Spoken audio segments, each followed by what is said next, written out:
Šī viena lieta reāli nogalina tavus augstos zvanus, un tas nav augstā zvana atvērējs. Kad tu ieraugi amatus, CEO, direktors, īpašnieks, vadītājs, kas notiek? Tu pie sevis, iespējams pat neapzināti, kaut kur domā.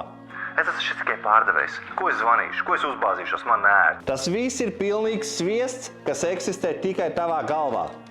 Fantastiski. Lielākā daļa cilvēku sabojā augstos zvanus, pirms viņus vēl vispār ir veikuši. Viņi jau pašā startā paši sevi redz zemāka status un kā mazvērtīgāk. Un tad viņi zvana ar trīcošu balsi, bez pārliecības, lūdzošā tonī, un nekad nekas labs no tādiem zvaniem nesanāk. Lai šāda sarunas būtu veiksmīgas, sarunai ir jābūt vienā līmenī. Vispirms sāc ar to, ka tu izlabo, kā tu redzi sevi pats, izdari iekšējo darbu un uzbūvē pārliecību. Un tad tu spēsi veikt tiešām veiksmīgus augstos zvanus, un turpat vairs nebūs tik ļoti starpība, ko un kā tu saki, jo tev iekšējā pārliecība spiedīsies ārā pa visām vielītēm. Ja tu gribi saņemt bezmaksas pārdošanas treniņu, tu vari ierakstīt komentārā vārdu sales, un es iespējams, tikai tad iespējams, ja man neapniks taisīt šo te kāršu hamiņu, es tev viņu atsūtīšu.